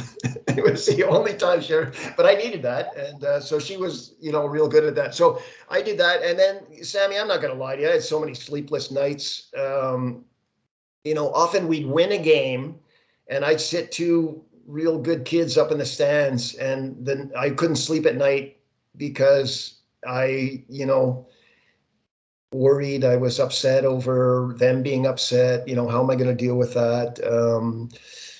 I wasn't very good at it. I tried to distract myself from a little bit, but I was just a horrible sleeper. And that was a big part of it. The winning and losing didn't really make me lose sleep. It was, some of the other stuff that, and so I haven't really answered your question other than to say my wife was a huge supporter. I'm a confrontational guy, and not in the sense that I want to create confrontation, but that I want to deal with confrontation. So that if there was stuff that needed to be said, I would get on that right away. Like I never liked to let things sit or fester or whatever it was. If a player was unhappy, I wanted to, and I was pretty good at figuring out who was unhappy. I wanted to deal with that and discuss it and get it out in the open. I think that and maybe that was selfish of me in the sense that I wanted to, have some, not closure, but some clarification on some of these situations. So again, I'm not 100% sure I've answered your question, but at least maybe giving you a little bit of insight in terms of how I would go about it. No, that's been great. And basically you just really cared. And sometimes you just have to linger with it and share with as many people as you can. And, it's a growing opportunity, I guess, every time you do it as well as a person. So sure. And again, as I said to Matt, you got to stick with your values, and you have to be making the decisions that fit with your values. I mean, entitlement was never a word that I embraced with our group, and eventually our group never embraced that phrase of entitlement. That they knew that they had to earn it, and that's the way it was built. So, holy crow, I talk a lot. Peter, I've got and Sammy, thank you for that point. Yeah. Every coach faces that dilemma. Sitting players in the stands. I've never experienced it because I've always had the right number of players, and I rolled the lines. It was basically a philosophy in competitive hockey, costing me my job in major junior hockey because the way they were coached coming up was entitled. They were playing longer shifts, 2-minute shifts. They were being double shifted in minor hockey. And I coached a junior A team that was highly successful, rolling the lines. In one game, I went back to 5D. We won the game, and I felt bad about the player I didn't play in that game. And that's all I could think about at the end of it. And I called him into the room and explained the decision. It was your gut. It was my gut. I just felt 5. Everybody got into the game and in a rhythm, and I went with my gut, and I let him play again. And I have to say that in all the years of coaching different sports, in football, high school, when I created defensive units and 12 players and rotated people through and let them all play defense if they were the defensive players and the offense, and managed to win some championships. The day I started not to win was when I double shifted the 2 best athletes at linebacker and maybe at a defensive back position. And from that day, I maintained this philosophy of value, being players feeling valued, and your idea of transparency and just communicating with them. What are you thinking? Because you know what they're thinking. Yep. And if you care about what they're thinking and talk about it, that will reduce the anguish for both of you. Yeah. So excellent. It's an excellent topic. And I know Jordan is on, and I'm wondering, Jordan, if you have any questions related to the general question, because it's one thing for me to tell my stories and, what I learned, what I would do for differently. Well, if I coach major junior again, I would create power play people sooner than later. And I would not play the rookies on the power play at all or as much. It would be tough for me not to play them at all or let them sit and play the veteran players more. But Jordan, anything else questions you can draw out of Peter or anybody else? I'm sure you must have, other people would have thoughts related to this topic, because of what would Tim Bothwell, as a young coach, tell himself to do differently when he was younger? And Peter, you were pretty smart at a very young age. You had all the answers very early. So no, I don't know about that. you were. Jordan, any questions? Is Jordan frozen or? No, I'm still here. Okay, good. He's just quiet. Yeah. Sitting still. Yeah. Before Matt leaves, I just wanted to thank him for his. He did leave. Darn, I was going to thank him for his contract to compete. It was good for our team at the start and got them going, got them past that nervousness at the start. But I know, Tim, you had your hand up there. I'll let you ask it here in a minute. But thanks, Wally, for asking me that. No, I've really enjoyed, Peter, the conversation we had the other day and this one, in having you share this journey with us, and I've got a couple pages full of notes that I know that I'll be going back to from time to time, to just little nuggets coming out of there, those reminders that we all need from time to time, and some key learnings. But one thing you mentioned the other day, Peter, that I thought was kind of neat was about the 4 stages that you were talking about, from data through wisdom. If you wanted to elaborate on that one, I appreciated that one. Yeah, but so there's a continuum, if you will, of learning, shall we say, and it starts with data, and I think when you look at coaching, you can kind of relate to that. There's certain data that you gather, and data would be when you're going on the internet and gathering a whole bunch of drills and maybe stats and all that, and you gather this data, and that data then it is converted into information, and so now you have this information, and information can be gained by reading, if you will, listening to podcasts, all that sort of stuff. So you go from data to information, and then you get to the knowledge stage, and knowledge is about experience and education. And knowledge is obviously a very important thing to have whether you're doing your job or parenting or teaching or coaching or whatever it is. This knowledge, there's an evolution from data to information to knowledge. And then ultimately where you'd like to get to is wisdom. And wisdom is converting that knowledge, if you will, into real life situations, into extrapolating your knowledge into what happens, adjusting things. And so wisdom is really where you want to get to. You want to go from data to information to knowledge to wisdom. I mean, I'm still hoping to get some wisdom at some point, but it's something that we all aspire towards, is being able to use our knowledge into a sense of wisdom, if you will. So that's what I was talking to Jordan about the other day. I can't remember where that came from, but I think it's just sort of an interesting continuum, if you will, particularly in the teaching and coaching field, which, obviously Jordan's been very much involved in. Tim? Yeah, sorry, I had to slip out there. And it sounds like you might have actually sort of covered this. I just wanted to circle back to, the talk about, which of course we would all agree with, the talk about sort of ice time being based on performance.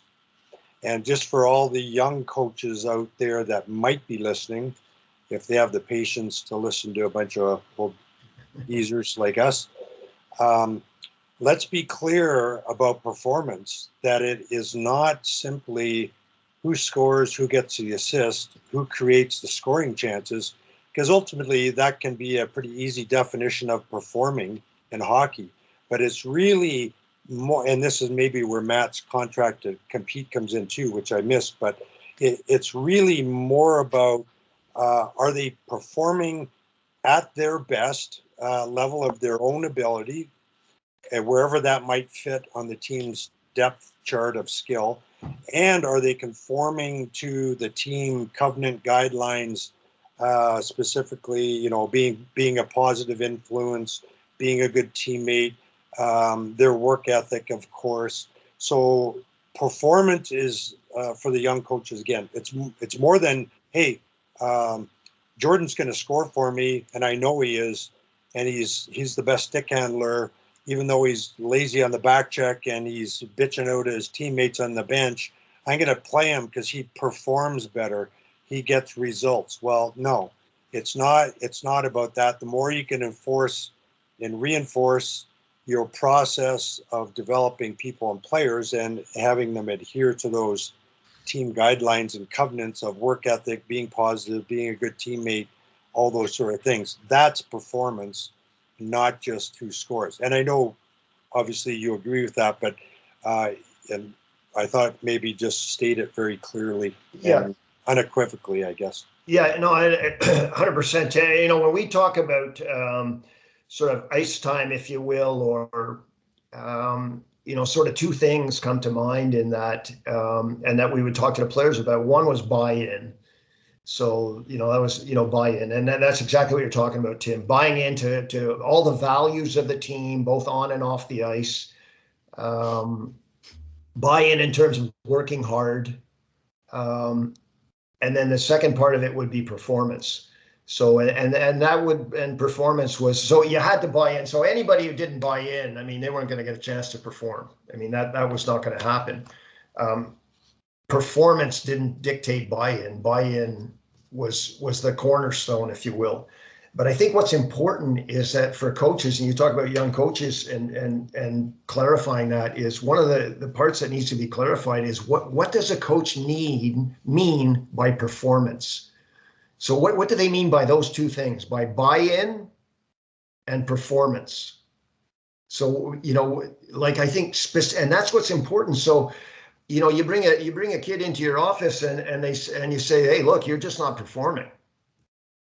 Well, okay, but you need to be pretty specific in terms of what it is that you mean. And if they already knew before what you meant by performance and what you were looking for in terms of a top performer, now they come in, and if you say, okay, these are the parts of performance that others are doing better at, that you would like to get better at, here's how you can go about doing it. I think that's real important. That's, all part of the clarity plan, if you will, that definition of, because I think that definition of performance is can be different from, for some, Tim, the reality is performance is putting the puck in the net. Well, nice, but, if you're, not working hard on tracking back or giving dirty pucks at the wrong time to your teammate or whatever it is, and that's part of performance for me anyway. So I agree with you, Tim. Absolutely. You know that. Oh, yeah. Tim and Peter, that gets back to Tim, to the feedback on the bench. Like, there's two stages here. Everybody on board has to deal with the dilemma that's been created in minor hockey. I see Michael Bonelli's here in USA Hockey. It's no different. Everybody has lost this perspective philosophy of the life skills to perform your best at whatever you do.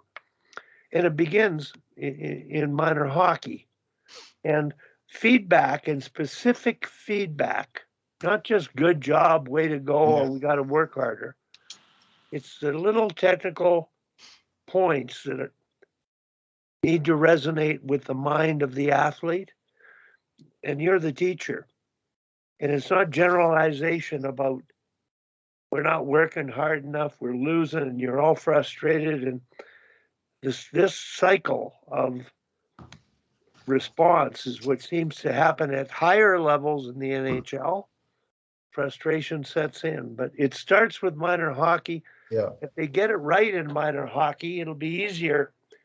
Right now, you can sort those players out in your recruiting. Mike, you're coaching a minor hockey team. Well, you're dealing with those behaviors of those players that are going to be recruited. Same with Jordan. And the idea of being specific is critical, Peter. Thanks very much for being. Yeah, 100%. I'll just make a comment, Michael, before you speak. With the feedback, it's one of the things that when I started, I noticed that the feedback, and actually even before I started coaching at McGill, I noticed it in teaching or whatever it was. When it came to feedback, I think as humans, we spend a lot of time evaluating feedback as to whether it's positive or negative. So and the message is often missed because we're thinking, oh, that was negative or that was positive or whatever it is. I think the message is often missed. So one of the things that I tried to establish with the players was evaluate feedback as to whether it's meaningful or not. Not whether it's negative, whether you perceive it as being negative or positive, and that doesn't mean I was beating anybody up. I mean, what it meant was I wasn't telling people good shift. If they came in and they had a good shift, I said specifically why it was. So what I asked the players is to evaluate the feedback as to whether it was going to help them perform, helped them as a student, as a person, or whatever it was. And so to make that connection between feedback and meaningfulness, not just whether, oh, that was negative. Even if they did perceive it as slightly negative, would it help them to get better? And again, I'm not talking about beating people up or any of that. I'm not into that in the least. But I think so, Wally, I agree with you. That specificity of feedback is so important. And certainly at McGill, that's what the players wanted. Michael. Yeah, no, I just wanted to comment on that portion of what you're talking about with the players, because I think, to Wally's point, that doesn't. When you're getting players at the university level or the major junior, or hopefully a lot of those players have been the ones that have gotten the education, right, and the understanding of what that, of not being entitled, because most of the time you can filter those players out. Like to your point, even at the youth hockey level, I don't want to. I mean, when I see players being recruited to play on a certain team, or you see them, they have 7 different equipment bags in the back of their car because they played for 7 different teams, you're just inheriting another player that is somebody else's problem, right? So you're able to eliminate that player right off the get-go. So hopefully you're doing your research. But I think at the youth level, I know here in the U.S., that piece of the players' understanding, because I think what kids do is they value the person on points. They value, like, why are you sitting that person? Like, I'll see it all the time with the kids. Like, oh, he scored a goal, but it was the wrong play. It was absolutely the wrong play. Like, that player should have made 5 other different plays before that goal got scored. And this is why we're going to have this discussion, because at some point you have to learn that that's not going to work. And the kid will say, well, and all the kids on the bench say, well, it worked, so it is working. So I think it's a matter of saying what, when you're speaking to your youth player, I think a lot of it comes down to when you say young coaches, but I've seen plenty of old coaches that do this too, right? That they just are playing the best players to win the game. And there's but maybe we're not educated enough at the youth level to teach those values and what, where ultimately we want to get players, and that's this development, right? We want to get them better. What are we instilling in those players at the youth level that, to your point, aren't negative and positive? It's just, this is what it is. I mean, here, take it the way you need to take it, but this is what I'm seeing from you. And it's not because you scored 9 goals. Like, you scored 5 goals, but you were on the ice for 7. So we have to find a way to. But I think the way kids see it, I know you'll see these statistics all the time out there that kids would rather be on a winning team. They always say, a lot of people say, oh, they want to play. They'd rather play all the time and be on a losing team. But I don't know. I don't see that at a lot of youth players. I see kids that want to be on the winning team. And if they aren't contributing to that winning team, they're going to look the other way at that kid. That's the cool kid that's scoring all the goals and winning the game. And I think that's actually a bad thing for our sport. And so why is it that kids now want to be on a winning team? Like what? So how do we get to that? Right. I think that's the prestige of, well, I'm wearing this AAA jacket. I didn't really contribute to the win. Right. I mean, I think that's the way we're associating these kids with success is that I was able to place you on a team that's successful, and all you really did was raise your hand after a kid scored a goal. Like, you didn't really contribute to that kid scoring a goal. So I think finding ways to then get those players at the youth level to understand what value it really is. And value isn't just winning the game and winning that championship as individual players. Your value has to be, what have you done to contribute to that success or failure? Yeah. And I think, so my point would be like, the young people, the kids have that mentality. So how do they get that mentality? I think it comes, cultural, generational, parenting changes. And, I think that we're in a resulting generation, if you will. Yep. Success is based on results. And I with this U11 team that I see, a lot of it comes from the parents, if you will. The coach, he's good. He does a good job. He's a skilled guy. He's a pretty good teacher. Gets a little emotional. He'll kind of, play the good players a little bit more. It came up in the coaches' room that some of the players in a tournament game weren't playing the way some of the other players will, which I'm not supportive of. And one of the coaches said, well, they have to learn that sometimes they're going to sit on the bench. And I looked at him and I go, these kids are 9 years old. They're 9 and 10 years old. That'll come. They don't need that now. They need to play. They need to feel part of it. They need to feel value. They need to, but it trickles down certainly from the parents. And I've had a chance to see more of that certainly this year with being involved with minor hockey. So. Yeah. Anyway. No, but great. I really appreciate all the feedback too today. That was great. It's so much stuff you can take, as pieces from a lot of these calls, like you guys are dealing with such high level players already, and the cream of the crop, for instance, right? And you still see the same chinks in the armor that you would see for a rec team. And I think it's just people, right? Yeah. And I think that's where it's so, interesting to be able to go to a youth hockey coach and say, listen, this is at 9 years old, just please play, find a way to get and find a way to coach the kids up. And I think it's hard. It's really hard because you get because of the culture we're instilling now. It's not that you're coaching kid and parent and probably the other coaches, right? You're coaching your coaching staff, you're coaching your parents, you're coaching your kids. Yeah. So yeah, no, for certainly sure. a lot more involved. Absolutely. Michael, I'm not sure, Mike, if I've done the mission statement exercise with your podcast people yet, but I'm sitting here saying, well, this is 30 years ago. Mm-hmm. We put this reflective piece in where people, parents, administrators, coaches, and kids had to participate in it. And I think when I did the exercise with a few people, I experimented with Danielle Goyette at the U of C. She was head coaching. And I started with, and I'm going to ask everyone here, how do you win? Like, I mean win. What do you have to do to win? Score clock, period. Peter? You have to get good people and you have to make your people good. I think that's really what it's all about. And, and I think that you got to develop your people. And I really do. Wally, we lost in 2012. The national championship was in at U of A. We had 1 goal scored on us in the national championship, and we didn't win.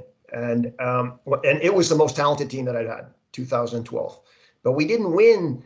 And the reason we didn't win was I didn't think the team was as cohesive as some of the teams. It was probably the only year that we had. Well, maybe there was one other year that I would say we were in that same boat. But we didn't win because we didn't have the most cohesive team. The years that we won, that's what we had. And not everybody played, but we had very cohesive teams. We had a real good strategy in terms of development of our players. And I mean, we had good skill too. There was no getting around it. But, again, I go back to what I said before. Everybody on the team felt valued. And I think that's how you win. I just don't think that dysfunctional teams have any chance of winning, to be honest with you. Anybody else? What do you have to do? What do the players have to do? What does the coach have to do? What do the parents have to do so they can be the best they can be? Define winning. You won, Peter. In reality, I think sometimes you can win with dysfunctional teams on the scoreboard. You can certainly, we've had some Toronto Arrows teams over the years that were very dysfunctional, some Team Canada teams over the years that were very dysfunctional that won on the scoreboard. 2002, yes. Yes. Point. Yeah, But my point is, Mike, when you do the exercise, everything you do related to development requires hard work, requires teaching, requires learning and having fun. You want to feel good. You want to be a team. And so you're responsible for that, making it an enjoyable experience. And it's based on values, life skills that you're teaching the athlete. That's the process that leads to winning. And if you really do coach that way, the essence of winning, now Peter mentioned they weren't cohesive. Why weren't they as cohesive as they could have been is the question to reflect on. Yep. And I think that's where what we're getting at is do everything you can in your power in terms of the process and planning and the preparation. And it will happen more often than not that you might be lucky enough to win on the score clock, but it doesn't really matter. You lose, you're going to learn, and that's why we're having this. We're learning more even at our age, and I always say, Peter, we haven't made the point yet, but the older you get, the more you realize you don't know very much. Why else would we stay on here to have these discussions? Yeah. There's so much more to be learned, and that's what I've come to realize. Peter, when you brought up the question, the thing that you would change, do you recall what it was? What I would change? Well, so I think I said about family time and listening skills were the two things. I'm here right now, and I'm saying family time. Oh yeah. Because exactly like you, my life was consumed with my job. Yep. And we all are. We get caught up in our jobs. Yep. Now that you're retired, you're looking for things to do and getting back stuck in the road. But the family time is the biggest regret of all I would have at my age. Yeah. But other than that, the technical things, the X's and O's and managing the bench, I learned that. That's what I would learn at the professional level. You have to adapt to the level of players that you're working with in the league you're coaching in. But there's a balance, there's an art to getting most out of everybody. And interesting enough, some accidental coaches have had pretty good success. Absolutely. Scotty Bowman, I think, was one of them. Yep. And you're talking stages of competence, Peter, and I talked to Jordan about it. I present on that stages of competence at every coaching clinic I do. We all begin unconsciously incompetent. The first time I touched a computer, I didn't have a clue. I didn't even know you had to plug it in, let alone how to turn it on. It was daunting, but at Hockey Canada, I got to the stage that many coaches don't get to. Conscious incompetence. I was aware I didn't have a clue. I wasn't sure what I was doing.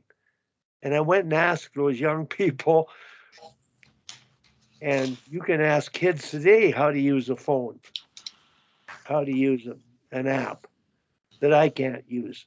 And if you don't ask, you ain't going to do it. You're going to keep coaching and screwing up minds and not accomplishing what you could out of the sport. The third stage, if you last, hey, this works, conscious competence. I'm going to do it again. I'm going to do it again.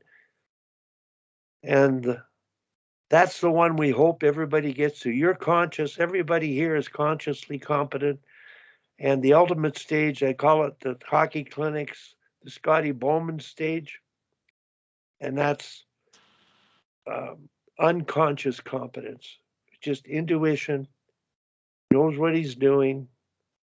And those were accidental coaches, so that the X's and O's are tied into it, but not as much as we think. And I think we've had a real good session today dealing with all of that.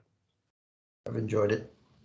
Okay, anybody else, any questions, any thoughts? Michael, thanks for being on today.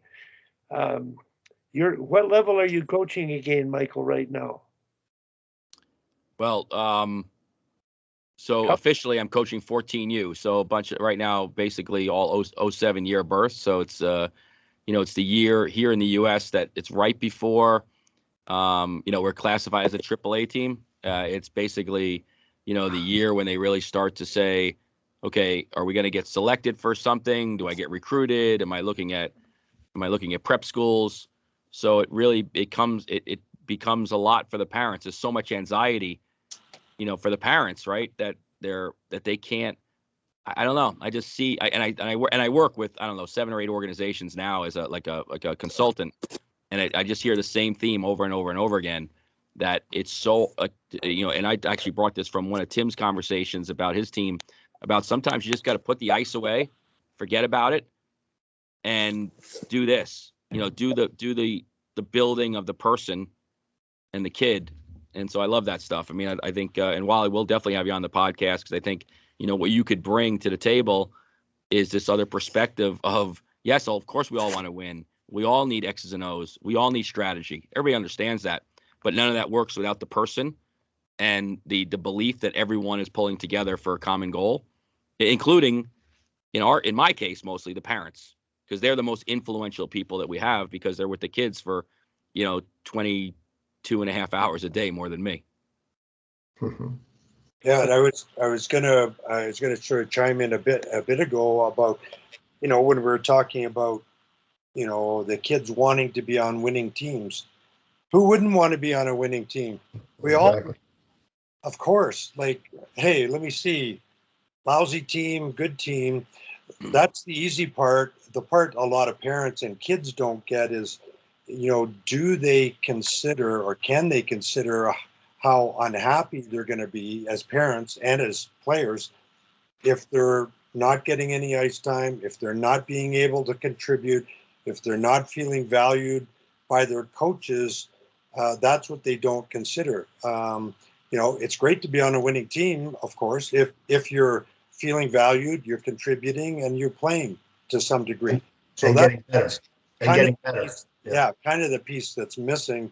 And I was going to say, I totally agree with Wally that in those kind of situations, the mission statement piece is missing, and the process over and before and above results piece is missing, maybe on the part of the coach of the team, maybe on the part of the parents, maybe on the part of the player themselves. So it certainly all does tie together. And the one interesting story to tie it together in a kind of a weird way, and I've told before, is the Marty St. Louis story. When Mike, my good friend Mike Gilligan, was recruiting him at Vermont, Marty was being recruited by everybody, all the best programs. And when he finally decided to come to Vermont, Mike, of course, was overjoyed.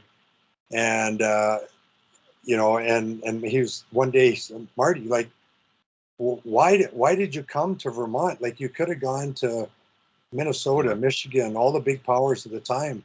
And Marty just looked at him and said, you needed me more. He knew he was going to get the play and be valued and contribute. And he wanted to be sure that he wanted to enjoy himself and the game. And he knew that was important to him. And of course, it was a great decision. He got tied in with Tim Thomas there and his other buddy from Montreal, and they had some great success there. And Marty obviously turned into a terrific player and is now a real great coach as well. Yeah, so anyway, it's that process before results, and Wally's mission statement piece, which totally embodies that philosophy of process before results. Yeah. Tim, I'm reading Marty's quote from his 47-minute presentation. Get really good at getting better. Yeah. Outstanding. The guy knew what he wanted to do. He was clear in terms of his goals and his mission. He was gifted and talented. And I don't know about the man personally, but in terms of an elite athlete and a driven person, to understand himself and where he's going, I think he's the epitome of an individual athlete figuring out a team sport and achieving the highest degree of success in it. Yeah, My only pet peeve over many years, Tim, was Marty's stick length, but he could score. Yeah. Hey, there's exceptions to every rule, and there's another guy who's not bad at that part of the process of getting really good at getting better, and he wears 87 for Pittsburgh. Like he's relentless in his pursuit of getting better, and it's obviously served him very well. I think the guy in Edmonton is pretty good at that too. Yeah. 87 eats up wingers and spits them out, though. They can't keep up. Anyway, that's it for me, boys. Thanks for having me. Peter, thank you very much. Yeah. Really appreciate having you.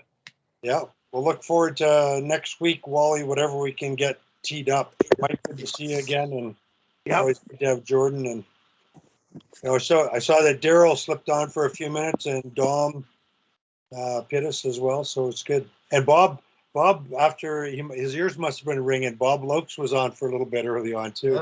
Yeah. He's been busy with some physio for his health, and of course he's got some domestic health issues going on with his sons and COVID, so he hasn't been on as often as he would like to be. But yeah, Peter was asking before you got on, Wally. We were chatting about Bob actually, just as you were coming on. So yeah, it's tough for sure. Yeah, Wally, I can ask Raj Gorillo again. I know Timmy reached out.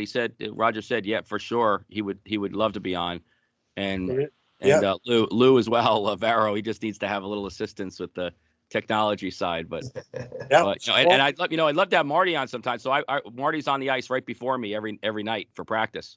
That would be beautiful. I love to watch. He really is. It's so funny how, I think if people just see his teams and they see his success, especially his younger team, his 08 team, but you watch, he definitely practiced what he preaches. I mean, he's in that mode of, everything's a competition, everything's a battle drill, everything's small area games, everything is, really learning the game. And, one of the things that I brought to my players one day, I think it's early in the season last year, and Zamboni's coming on the ice. His kids are getting off the ice. All the young coaches are running for the door. And there's Marty St. Louis in center ice, picking up pucks and putting them in the bucket on his knees. And I'm like, you gotta be kidding me. I'm like, all these young guys, and this Marty St. Louis is picking up pucks. And it just really resonates on I think it's just like a piece of his values and who he is really resonates just in that little snapshot of what he was doing. Yeah, 100%. Yeah, Wally, maybe work with Mike and see if we can get either Roger or Marty on next week. It'd be great to hear Roger talk about the American development model, and then after that, Marty, that'd be tremendous. Those would be two real good. Well, they collaborate a lot together too, so maybe to get them both on the same time, because Roger was on that UVM staff that recruited Marty. So yeah, exactly. Yes, might be sure. Yeah. That could be too good. We tried to get from a different generation, Daryl Belfry and Dave King on. And Daryl's, hero is Dave King, because the education period in our hockey growth occurred when Dave had a national team and worked for Hockey Canada, which wasn't the Canadian Amateur Hockey Association, but became the Canadian Amateur Hockey Association and became Hockey Canada. And we never got them on together. So if you can pull that off, that would be a slam dunk. And it would have to be more than one session, I think, with all the feedback you're going to get from both those people. Wow. I'll reach out today and I'll put you guys in touch with them. Beauty. Hey, and Mike, if ever you want to play with that mission statement, it is it's sort of the missing piece of the puzzle that's been missing for all minor sports. Yeah, I had a back and forth with Timmy about it a little bit too. I think I've been doing this, which actually been a great platform for me with the coaches site, doing this directors club, once a month, and we've had some really good feedback on it. But one of the pieces, it's really made for hockey directors and rink, program administrators to be on and how they can push this stuff back down to their organization. So I think, we usually have about 40 or 50 people on the call from all over the world actually, but it's really maybe your presentation, it resonates through a whole organization. Obviously it's great for teams, but really it starts as an organizational mission, and I think it would be really, really beneficial. Marty, So what you said is the problem. It was to be initiated from the bottom up by coach certification and education. So if USA Hockey eventually wanted to implement this as a leadership tool for coaches to get better at every level, that was my dream in the late 70s. It has to be in the program of coaching education, because every year they're going to coach and they're going to grow up and have kids and they're going to stay involved in hockey. And they'll acquire a mindset about why they're doing things, how they're doing things. So the top down and the bottom up. Yeah. If it's just one, bottom up is a better chance than top down.